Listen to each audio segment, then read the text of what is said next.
Zara Mitchell's beautiful face looked like she had been to hell and back. She was heartbroken and devastated.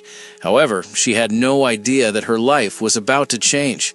The most powerful Korean billionaire CEO had been desperately searching for her for years, and she had absolutely no idea that fate had a very interesting plan. The insulin vial slipped from her trembling fingers and shattered against the bathroom tile.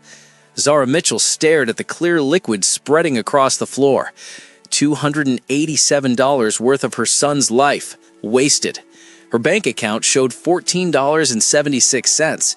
The pharmacy had already refused her twice this week. And Isaiah, her 4-year-old, was lying on the couch with skin the color of ash and breath that came in shallow, frightening whispers. 3 days. She'd been rationing his insulin for 3 days, measuring out doses that were too small, too far apart, praying that somehow it would be enough, praying that she could make it to Friday when her unemployment check might finally clear. But Friday was 2 days away, and Isaiah couldn't wait 2 more hours. Zara's hand shook as she grabbed her phone. The screen lit up with notifications she couldn't afford to read. Past due, final notice, account suspended. She opened the rideshare app. Her fingers hovered over the hospital option, Providence Children's. Then she looked at the fare estimate, and her stomach dropped. $11. She had $14 in her account, but if the charge didn't go through, if there was some fee she'd forgotten, if the system flagged her. She heard Isaiah whimper from the living room. No, she can't endure this any longer. So the decision made itself. Zara bundled her son in the only clean blanket left, grabbed her keys with hands that wouldn't stop shaking, and carried him down 3 flights of stairs into the November rain. Portland's streets were slick and dark, the kind of wet cold that sank into your bones and stayed there. She stood under the building's awning, Isaiah heavy and limp in her arms, and watched the app's little car icon creep toward her location. Black Lexus ES, arriving in 1 minute.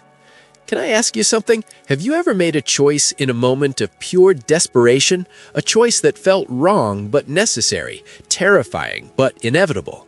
The kind of choice where you know your life is splitting into before and after, and there's no going back. Because that's exactly where Zara was standing when the black Lexus pulled up to the curb. She didn't check the license plate, didn't verify the driver's face. She just saw the car, sleek and black and exactly what the app had promised, and she yanked open the back door and collapsed inside with her dying son in her arms. "Hospital!" she gasped, her voice breaking on the word. "Providence Children's! Please, please hurry!" The driver turned around, and then time stopped. Before we continue, have you subscribed to our channel? Please do that right away. Like the video, and where in the world are you watching us from? Please drop it in the comments section. God bless you. Let's continue. Zara knew that face, those eyes, dark and intense and exactly the same as they'd been 5 years ago when she'd last seen them. The sharp jawline, the long black hair that fell past his shoulders, tied back now in a neat ponytail that somehow made him look even more devastating. Min Jae-won, CEO of Novatech Solutions, the man she disappeared from without explanation, the man whose child was dying in her arms. "No," the word came out strangled. No, this isn't. I called a rideshare. This is the wrong car." Zara.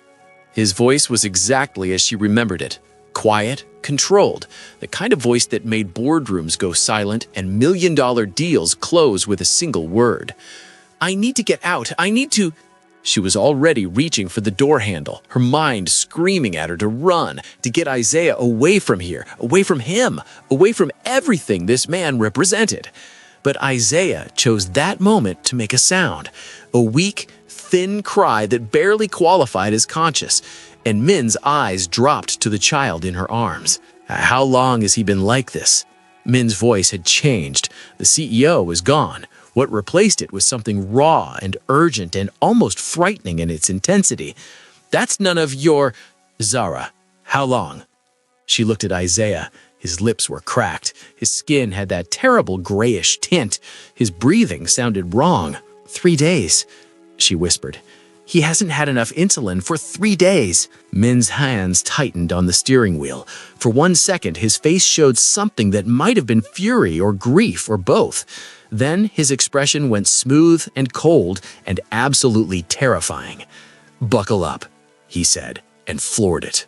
The city blurred past the windows. Rain streaked across the glass in diagonal lines that looked like tears. Zara held Isaiah and tried not to think about the man driving, about the impossible coincidence, about the fact that she was trapped in a car with the one person she'd spent 5 years hiding from. Instead, she pressed her face against her son's hair and whispered the same words over and over.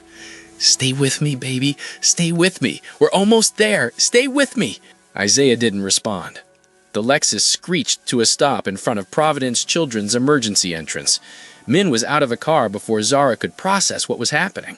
He yanked open her door and reached for Isaiah. "I can carry him," she started. "You can barely stand." His hands were already lifting Isaiah from her arms with a gentleness that made her chest hurt. "Come on." They burst through the automatic doors together. The fluorescent lights felt like an assault after the darkness outside. Min's voice cut through the controlled chaos of the ER with the kind of authority that made people move. 4-year-old boy, type 1 diabetic, no insulin for 3 days. He needs help now. A triage nurse took one look at Isaiah and grabbed a gurney. Then they were running, Zara and Min and 3 nurses and Isaiah on the gurney between them, down a hallway that smelled like antiseptic and fear. A doctor appeared, young and female with kind eyes and quick hands. "Mom?" Dr. Kim looked at Zara. "I need to know, when was his last full dose? What's his usual regimen?" Zara's mind went blank. The numbers were there, she knew them. She'd been living them every day for 2 years. But her brain wouldn't cooperate. Her mouth opened. Nothing came out. Min's hand touched her shoulder gently. "Take your time." The kindness in his voice broke something loose. 2 units, Zara whispered. Humalog, 3 times daily.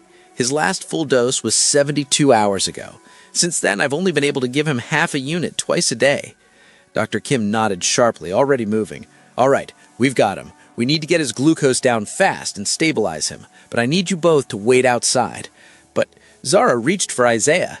"Ms. Mitchell," Dr. Kim's voice was kind but firm, "we've got him. He's going to be okay, but I need space to work." The doors swung shut between them. Zara stood in the hallway and felt her legs give out. Men caught her before she hit the floor.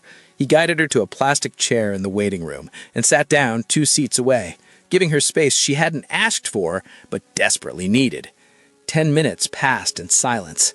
Then, "You can leave now." Her voice came out flat, exhausted. Min looked at her. "I'm not leaving.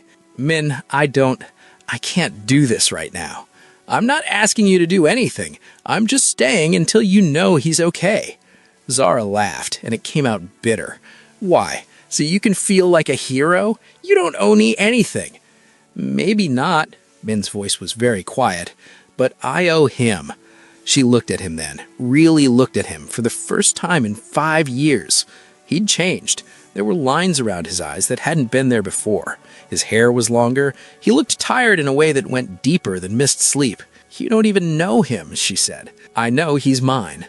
The truth sat between them like a third person, heavy and undeniable. Zara wanted to argue. She wanted to tell him he was wrong, that he had no right, that he couldn't just show up after 5 years and claim her son. But the words wouldn't come, because Isaiah had Min's eyes. Isaiah had Min's stubborn chin. Isaiah asked questions in the same focused, intense way Min had once asked her about her dreams. "How did you find me?" she whispered. Min was quiet for a long moment. "I've been looking for you for 5 years, Zara. I hired investigators. I have searched and searched earnestly, like a lunatic. I never stopped." "Why?" "Because you disappeared." His voice cracked on the word. "One day we were planning a future, and the next day you were just gone. No note, no explanation. Just an empty apartment and a disconnected phone number." "I had my reasons." "I'm sure you did." Min's hands were clenched in his lap. "But you didn't give me a chance to hear them." Zara opened her mouth to respond, but Dr. Kim appeared in the doorway. They both stood. "He's stable," Dr. Kim said, and Zara's knees went weak again. "We've got him on an insulin drip and he's responding well. His glucose is coming down. You can see him in a few minutes." Zara pressed her hands over her face and cried, not the quiet, dignified crying of someone trying to hold it together, the ugly, gasping, full-bodied crying of someone who'd been holding it together for too long and finally didn't have to anymore. When she finally lowered her hands, Dr. Kim was watching her with professional concern. "Ms. Mitchell, we need to talk about his care plan. Rationing insulin is incredibly dangerous. If you're having trouble affording his medication—" "I know," Zora's voice was hoarse. "I know, I lost my job 3 months ago. I lost my insurance, and I couldn't—" "Send the bill to me," Min said. Both women looked at him. "All of it," Min continued. "The ER visit, the medication, whatever he needs going forward. Send it to me." "Absolutely not," Zora's voice came out sharp. "I don't need your charity, Min." "It's not charity. He's my son." "You don't get to do this." Zora was shaking again, but this time from anger instead of fear. "You don't get to show up after 5 years and just fix everything with your money. That's not how this works." "Then how does it work?" Min's control was slipping. She could hear it in his voice, the same edge that used to come out when he was negotiating impossible deals. "Tell me, Zora, because from where I'm standing, you disappeared while pregnant with my child, didn't tell me I was going to be a father, and raised him alone for 4 years while I looked for you. So forgive me if I want to help now that I've finally found you." "Because you weren't there," Zora shot back. "You weren't there when I took 6 pregnancy tests because I couldn't believe it. You weren't there when he threw up every morning for 3 months. You weren't there when he was born and I had to do it alone because I was terrified your people would destroy me if they knew. You weren't there for his first word, or his first step, or his first seizure when we figured out he had diabetes. You weren't there when I held him and cried because I couldn't afford the medicine that kept him alive. So don't you dare act like I'm the villain here." Min's face had gone very pale. "What do you mean my people would destroy you?" Dr. Kim cleared her throat. "I'm going to give you 2 a minute." She disappeared down the hallway with impressive speed. Zara laughed again, that same bitter sound. "You really don't know, do you?" "Know what?" "Catherine, your VP of operations, the woman you trusted to run half your company." Zara's hands were shaking. "She cornered me in the parking garage. She told me I was a phase, that a community college graduate with a graphic design certificate wasn't good enough for the CEO of Novatech, that if I trapped you with a pregnancy, she'd make sure everyone knew exactly what I was." Min's expression went absolutely cold. "When?" "The day before I left. I was 2 months pregnant and didn't even know it yet, but she knew something was happening. Maybe she saw how we looked at each other. Maybe someone told her. I don't know. But she made it very clear that I had 2 options: disappear quietly or be destroyed publicly and brutally. She said nobody would save me." "And you believed her?" "Of course I believed her." Zara's voice broke. "Min, you lived in a different world than me. Your office parties cost more than my entire year's rent. Your mother wore jewelry that could pay off my student loans. I was already terrified that I didn't belong, and then Catherine confirmed every fear I'd been too afraid to voice." Min sat down slowly, like his legs couldn't hold him anymore. "Catherine doesn't work for me anymore. I fired her 2 years ago." "Why?" "Because I found out what she'd been doing. Not to you, not just you, but to other women at the company. Young women. Women she saw as threats." Min's hands were clenched so tight his knuckles had gone white. "There were complaints, harassment, intimidation. I should have seen it sooner. I should have—" He stopped, took a breath. "She's gone, and I'm sorry. I'm so sorry, Zara." Before Zara could respond, a nurse appeared. You can see Isaiah now. They followed her down the hallway in silence. The pediatric ICU room was small and too bright, with machines that beeped and hummed and made Zara's heart hurt. But Isaiah was awake, groggy and pale and hooked up to an IV, but awake. "Mommy." His voice was barely a whisper. Zara was at his bedside in seconds. She kissed his forehead, his cheeks, his little hands.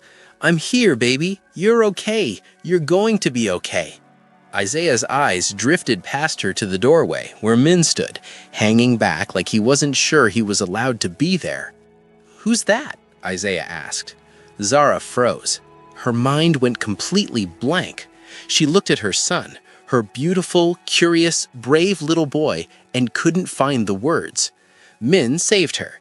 He stepped forward slowly, like he was approaching something precious and fragile. "Hi, Isaiah. I'm Min. I'm an old friend of your mom's." Isaiah studied him with those dark, serious eyes.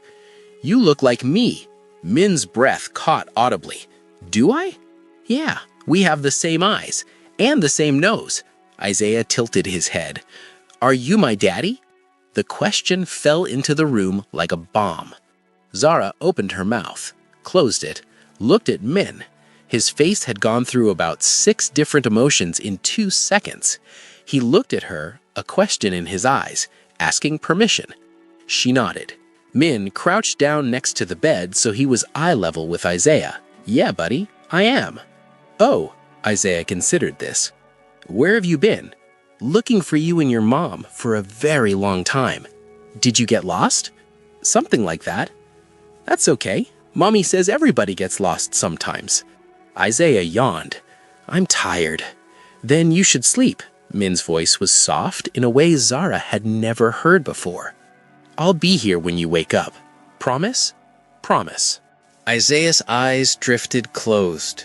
Within seconds, his breathing had evened out into sleep.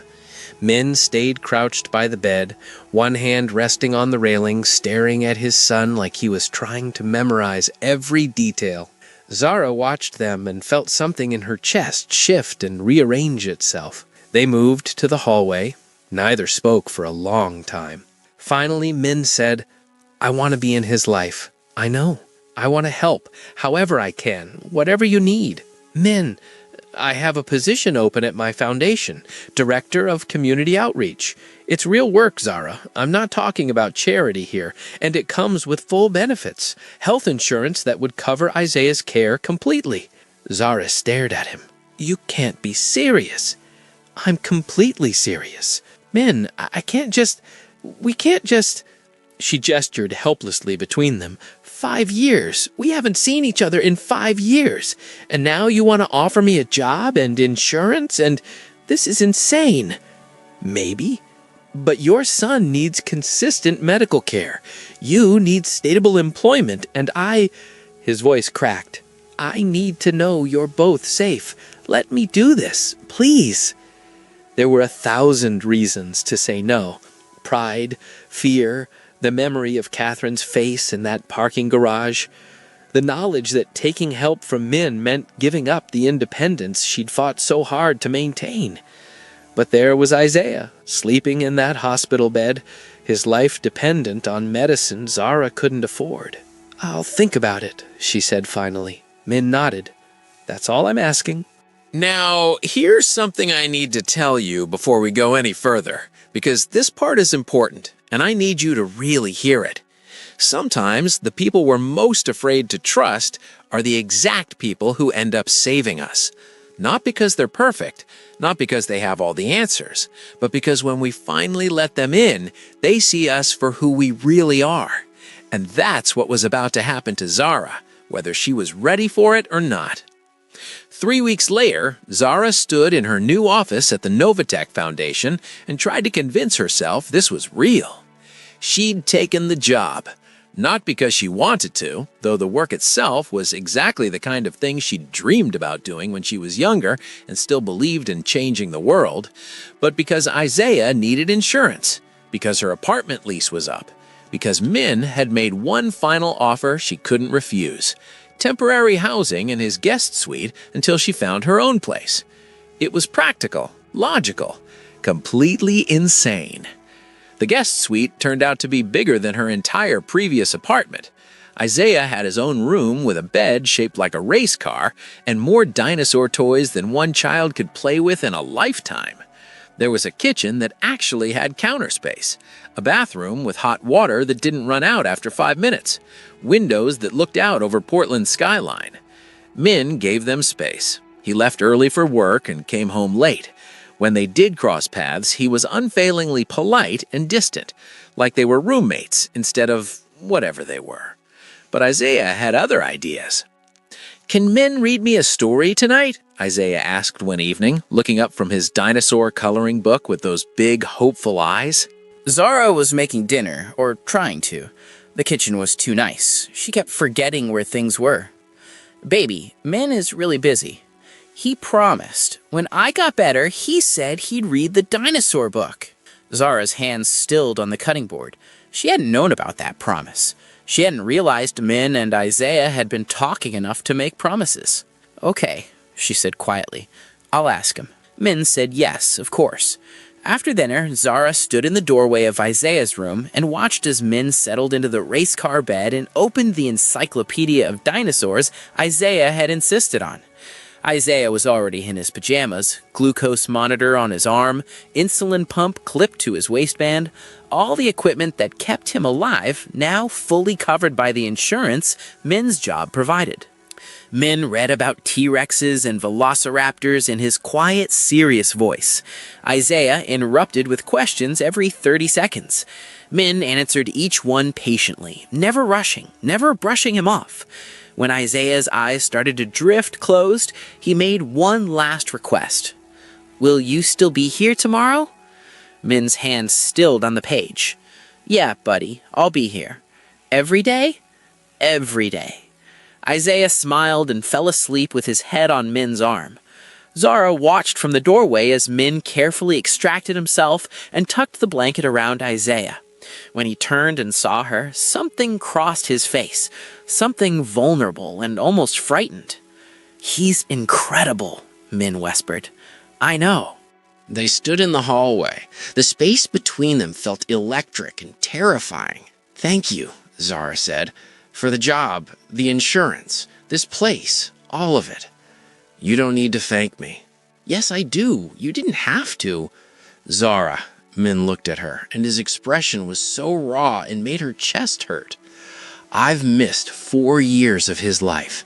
I would give anything to get that time back. So no, you don't need to thank me. If anything, I should be thanking you for letting me be here now."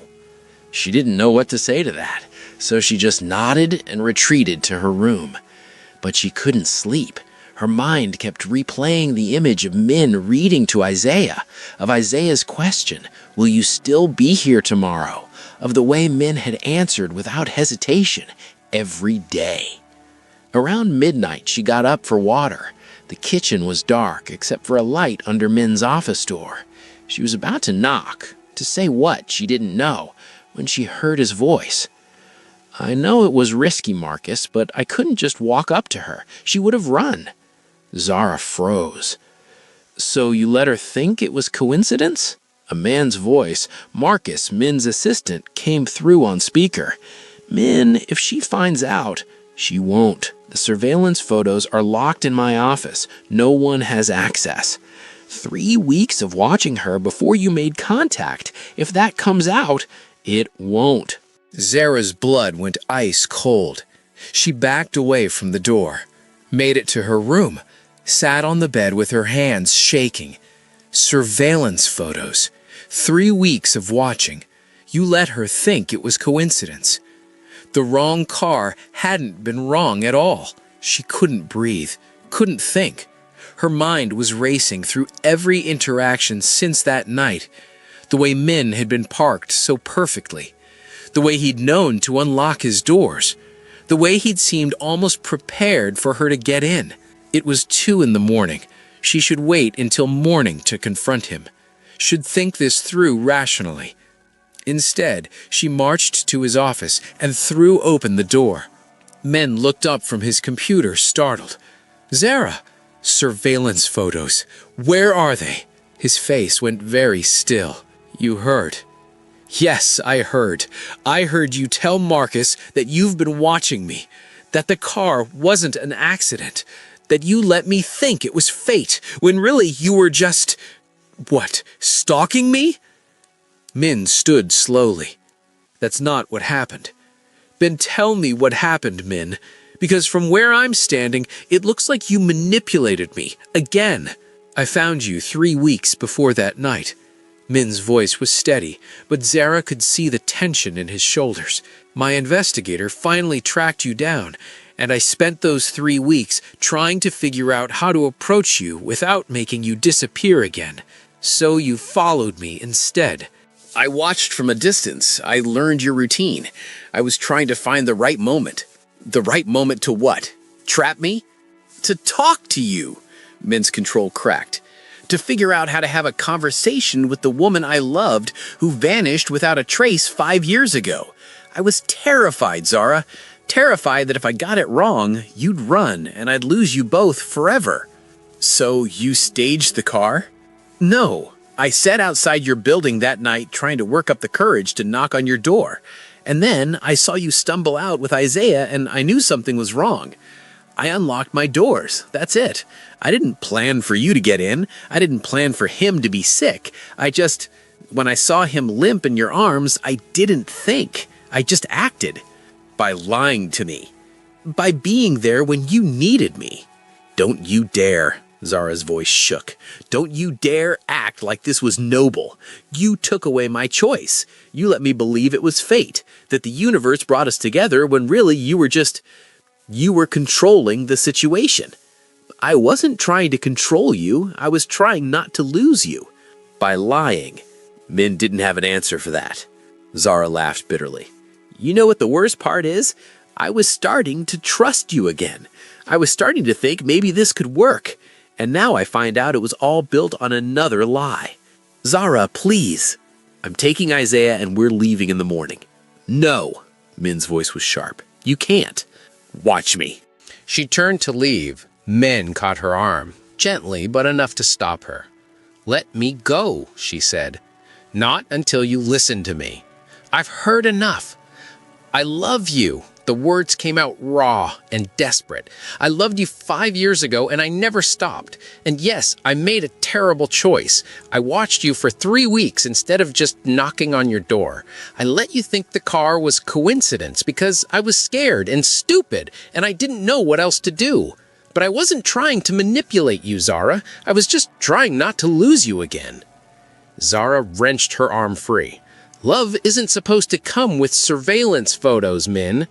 She walked out and didn't look back. In her room, she started packing, throwing clothes into a duffel bag with shaking hands. She'd figure out where to go in the morning. Sienna's couch, maybe. A motel if she had to. Anywhere but here. Isaiah appeared in the doorway, rubbing his eyes. Mommy, why are you crying? Zara hadn't realized she was. I'm not, baby. We're going to find our own place. But I like it here. I know, but is Min coming with us? Her heart broke. No, baby. Min has to stay here. Why? Isaiah's lower lip trembled. Doesn't he want to be with us? It's complicated. Is he my daddy? The question stopped her cold. They'd avoided labeling it, let Isaiah figure it out on his own. But now he was asking directly, and Zara couldn't lie. Yes, she whispered. He is. Then why are we leaving? Because he... She stopped. How did you explain to a 4-year-old that trust was complicated, that love wasn't always enough, that sometimes the people who said they cared about you ended up hurting you anyway? Isaiah climbed onto the bed, put his small hand on her face. Did he do something bad? He made a mistake. Did he say sorry? Yes. Then why can't we stay? Out of the mouths of babes. Zara looked at her son, her brave, sweet, too perceptive son, and realized she was about to do to him exactly what had been done to her. She was about to take away his choice, take away his father, because she was scared. Come here, she said, pulling Isaiah into a hug. They sat like that for a long time. When Isaiah fell back asleep, Zara carried him to his room and tucked him in. Then she stood in the hallway and made a choice. Min was still in his office. She knocked. "Come in!" He looked up, and the hope in his eyes was almost painful to see. "Isaiah asked me again if you're his dad," Zara said without preamble. "I told him yes, and he asked why we're leaving if you said sorry." Min's throat worked. And I realized I'm about to do to him what I did to you. I'm about to take away his choice, take away his father, because I'm scared. And he doesn't deserve that. Zara, I'm still angry, she said quickly. I'm still hurt, and I don't know if I can trust you again, but I'm willing to try. For him. And maybe, her voice caught, maybe for us too. But I need something from you first. Anything. Transparency. Complete transparency. No more watching from the shadows. Stop it completely. Stop deciding what's best for me without asking. If we're going to try to build something, I need to know you'll respect me enough to let me make my own choices, even if you don't like them. Done. But I need time to rebuild trust, to figure out what this is between us. I'll wait as long as you need. And I need you to understand that I might never fully forgive you for this, that this might always be between us. Min stood, crossed the room, stopped just short of touching her. "I understand," he said quietly, "and I'll spend the rest of my life trying to prove that you can trust me, however long that takes." Zara looked at him, really looked at him, saw the dark circles under his eyes, the tension in his jaw, the way his hands were clenched at his sides like he was physically restraining himself from reaching for her. "We're staying," she said finally, "but we're taking it slow." The relief that crossed Min's face was so profound it made her chest hurt. "Slow," he repeated. "I can do slow." Over the next 6 months, they built something new. It was messy and awkward and sometimes painful. There were arguments about Isaiah's care, about boundaries, about the past. There were moments when Zara almost packed her bags again. Moments when Min said the wrong thing, or pushed too hard, or forgot that she needed space. But there were also good moments. Min teaching Isaiah to ride a bike in the park while Zara watched from a bench, her heart in her throat every time Isaiah wobbled. Family dinners where they talked about their days, and Isaiah interrupted every 30 seconds with questions about dinosaurs. The way Min started bringing Zara coffee in the mornings, exactly the way she liked it, with too much cream and 1 sugar without being asked. The late-night conversations after Isaiah was asleep, when they slowly, carefully learned each other again. Isaiah's glucose numbers steadily improving, his cheeks filling out, and his energy returning. The first real date, where Sienna babysat and Min took Zara to a quiet restaurant, and they talked for 4 hours about everything and nothing. The almost kiss on her doorstep afterward, and the way Zara had pulled back with a soft, "Not yet, but soon." The way Min had nodded and stepped back and said, "Whenever you're ready." 3 months into their careful rebuilding, Zara came home from the foundation to find Min sitting at the kitchen table with his laptop open and his face pale. "What's wrong?" She set down her bag, alarm spiking through her. "I need to show you something." Min turned the laptop toward her. "It came through this afternoon. Catherine's lawsuit against Novatech was dismissed, completely."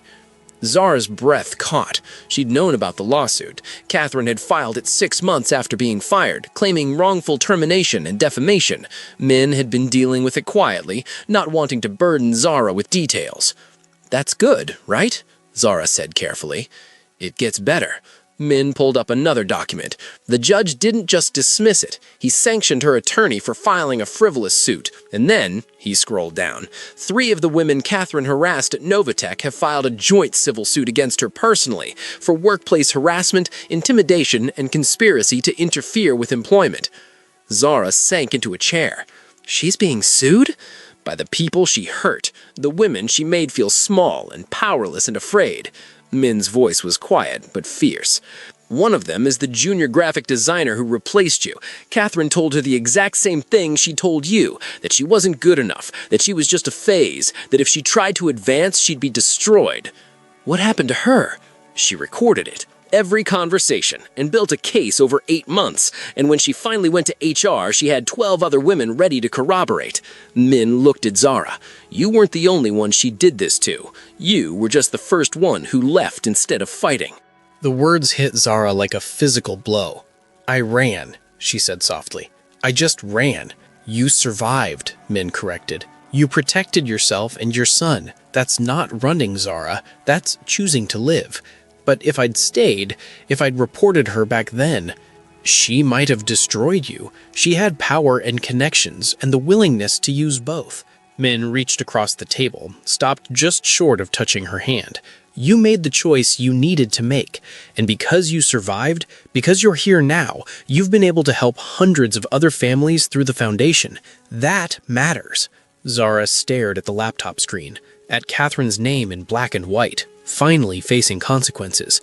What's going to happen to her? She'll lose the suit. Her reputation is already destroyed in the industry. No major tech company will touch her. Min's expression was grim. She did this to herself. Every choice, every person she hurt, every time she chose power over decency, it all came back. Karma, Zara whispered. Justice, Min said. Finally. They sat in silence for a long moment. Then Zara said, I need to tell you something. Min waited. I was wrong, Zara said. The words came slowly, painfully. 5 years ago, I let her win. I let one cruel woman's threats determine my entire future. I didn't trust you enough to tell you what happened. I didn't trust us enough to fight for it. I disappeared, and that wasn't fair to you.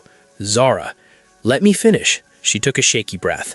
I blamed you for not protecting me from Catherine, but the truth is, I never gave you the chance. I made a decision out of fear, and I convinced myself it was noble, that I was protecting you, protecting myself, protecting our baby. But really, I was just scared, and I'm sorry. I'm so sorry, Min. Min touched her hand, his fingers curled around hers, warm and steady. We both made choices out of fear. You disappeared. I watched you from the shadows instead of just knocking on your door. We're both guilty of letting fear drive us instead of trust. So where does that leave us? Zara asked. Min's thumb traced small circles on her palm, trying to do better, one day at a time. And then, one evening in her office at the foundation they had opened to help the helpless, where she was genuinely making a difference, helping families navigate healthcare systems and find resources, Zara looked up to find Min in her doorway with an expression she couldn't quite read. Got a minute? He asked. Always. He came in and closed the door, sat down across from her desk. Isaiah's 6-month checkup is tomorrow with Dr. Kim. I know, I have it on my calendar. I want to be there, if that's okay. Relief flooded through her. Of course it's okay. Min, you're his father. You don't need to ask permission to be at his appointments. I know, but I'm asking anyway, because I want you to know that I meant what I said about transparency, about making decisions together. Something in Zara's chest went warm and soft. Yes, I want you there. The next day, they sat in Dr. Kim's office together, while Isaiah played with dinosaur toys in the corner. Dr. Kim reviewed his chart with a smile that made Zara's hands shake with relief. His A1C is 6.0%, Dr. Kim said. That's exceptional management for his age. Whatever you're doing, keep doing it. Zara pressed her hands over her mouth.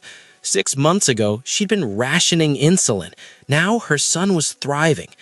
They walked out together, Zara and Min and Isaiah between them, holding both their hands. Isaiah chattered about the dinosaur stickers Dr. Kim had given him, his voice bright and energetic and completely, wonderfully healthy. Dad, Isaiah said. He'd started calling Min that 3 months ago, casual and confident like he'd always known. Can we get ice cream? What does your mom say? Isaiah looked up at Zara with those pleading eyes. She pretended to consider it seriously. I suppose your blood sugar can handle the small scoop, she said. Yes! Isaiah pumped his fist in the air. They ended up at the ice cream shop near the park. sitting on a bench while Isaiah demolished a scoop of chocolate chip. Min's arm was around Zara's shoulders, a casual touch that had become familiar over the months. Natural and right. "I have something to tell you," Min said quietly. Zara looked at him. "What?" "The foundation board approved your proposal for the community health center." Zara's breath stopped. She'd submitted the proposal 2 months ago, a comprehensive plan for a center that would provide free insulin, sliding scale endocrinology care, mental health services, and job placement assistance. Everything she'd needed 2 years ago. Everything she could now provide for others. "They approved it?" she whispered. "Unanimously. Full funding. We break ground in 3 months." Zara couldn't speak, could only stare at him as tears blurred her vision. "You did this," Min said softly. "This is your vision, your passion, and your work. And it's going to change lives, Zara." "We did this," she corrected, her voice thick. "I couldn't have, without the foundation, without you believing in me." "I've always believed in you." Min's hand came up to cup her face, his thumb brushing away a tear. They were close, so close. Isaiah was distracted by his ice cream, happily swinging his legs and humming. The park was quiet around them, and Zara could feel it, the pull, the want, the question that had been hanging between them for months. Min felt it too. She could see it in his eyes. But he didn't move, didn't push, just waited, like he'd been waiting for 6 months for her to be ready. "Not yet," Zara whispered. "But soon, I promise." If you've been wondering what happens next, if Zara will finally let herself trust completely, if Min will keep proving himself worthy of that trust, stay with us. There's more to this story, and I think you'll want to see how it unfolds. Min smiled, pressed a kiss to her forehead instead. "Whenever you're ready." 2 years passed. Zara stood at a podium in front of a crowd of reporters and community members and foundation board members. Behind her, a brand new building gleamed in the Portland sun. Men stood slightly behind her, giving her the spotlight. Isaiah, now 6 years old and healthy and vibrant, sat in the front row, next to Sienna, wearing a suit that made him look impossibly grown up. 2 years ago, Zara said into the microphone, I was out of options, out of hope, and out of time. I made a desperate choice. I got into what I thought was the wrong car. She glanced back at Min. He smiled, and the warmth in his eyes made her chest tight. But it turned out to be exactly the right one, because sometimes our mistakes lead us exactly where we need to be, and sometimes the people we're most afraid to trust are the ones who save us. She gestured to the building behind her, the Second Chance Center, the sign read in bold letters. This center is built on a simple belief. No parent should ever have to choose between their child's medicine and their rent. No family should have to ration life-saving care, and no one should have to face a medical crisis alone. The programs she described were comprehensive. Free insulin for uninsured families, sliding-scale endocrinology care, mental health services, job placement assistance, everything she'd needed 2 years ago, everything she could now provide for others. This center, Zara continued, her voice thick with emotion, is proof that wrong turns can lead to right places, that second chances are real, and that sometimes love means being brave enough to trust again. Not perfectly, not without fear, but with the willingness to try. She cut the ribbon. The crowd cheered. The doors opened and people streamed inside. Families who needed help, who needed hope, who needed exactly what Zara and Min were offering. Later, after the crowd dispersed and the news cameras packed up, the three of them sat on a bench outside the center. Isaiah was playing with a toy dinosaur Min had bought him. The late afternoon sun painted everything gold. You did it, Min said softly. We did it, Zara corrected. She looked at the center, at the families already being helped inside, at the future they'd built together. All of us. Min's arm was around her shoulders. His other hand rested on Isaiah's head, ruffling his hair affectionately. They looked like a family. They felt like a family. I've been thinking, Min said carefully, about us. Zara's heart kicked. Yeah? We've been taking it slow, building trust, making sure the foundation is solid before we move forward. He paused. And I want you to know I don't need a ring or a ceremony or any official label to know that you're it for me. You and Isaiah. This right here. That's everything. Zara turned to look at him fully. His eyes were steady, honest, patient. But, he continued, when you're ready, if you're ever ready, I'm here. I'm not going anywhere, and I'll wait as long as it takes. Zara felt tears prick her eyes. Not sad tears, not scared tears, something else entirely. I love you, she said. The words came easier than she'd expected. I think I've loved you this whole time, even when I was terrified, even when I ran, even when I didn't trust you. I loved you. Min's breath caught. Zara! And I'm not ready yet for everything, but I'm getting there. She laced her fingers through his. So don't go anywhere, okay? Because I think someday soon I'm going to be ready for all of it. Min kissed her then, soft and sweet and full of promise. Isaiah made a gagging sound from where he sat, but he was grinning. Gross, Isaiah announced cheerfully. Can we get pizza now? They laughed, all three of them, together in the golden light, with the second chance center standing behind them like proof that broken things could be mended, that trust could be rebuilt, that love didn't have to be perfect to be real. Yeah, buddy, Min said, pulling Isaiah into a hug. We can get pizza. They walked to the car together, hand in hand, a family built from desperation and hope and the courage to trust again. Above the center's doors, the sign caught the evening light, the Second Chance Center, where every family matters. Inside, lives were being changed. Outside, Zara looked at Min over Isaiah's head and mouthed two words. Soon, I promise. Min mouthed back, I'll be here. And somewhere in Portland, another parent was facing an impossible choice. But now they had somewhere to turn, someone who understood. A second chance, waiting with open doors.